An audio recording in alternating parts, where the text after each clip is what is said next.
இந்த உடம்பு இருக்குது, இந்த மைண்ட் இருக்குது. இது ரெண்டுமே ஒன்றிணைக்கிற ஒரு பிரிட்ஜ் தான் மெடிடேஷன்.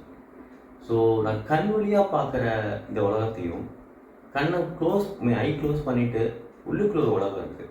ஓகேங்களா? இந்த ரெண்டு உலகமும் சண்டை போடும் சில நேரங்களில்.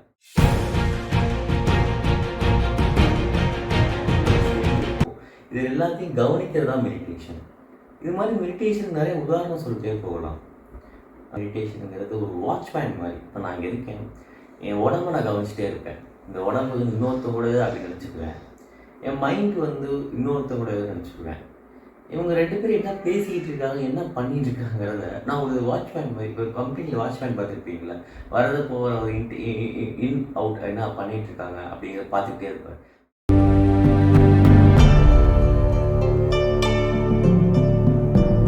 அதே மாதிரி தான் நான் பார்த்துக்கிட்டே இருப்பேன். ஸோ இந்த 10 இயர்ஸில் நான் பிகினிங் ஸ்டேஜில் சொல்லணும்னா இந்தளவுக்கு நான் சிம்பிளாக சொல்ல முடியலை. அப்போ இருந்த ஒரு என்னோட நாலேஜுக்கும் இப்போ இருக்க நாலேஜுக்கும் நிறையா வித்தியாசம் இருக்குங்கிறத நான் ஃபீல் பண்ணியிருக்கேன். இப்போ நான் பண்ணுற ஒர்க் என்னென்னா, என் மைண்டையும் பாடியும் என்னென்ன விஷயங்கள் ரெண்டும் பண்ணிக்கிட்டு இருக்குங்கிறத கவனிக்க தான் என்னோடய வேலை.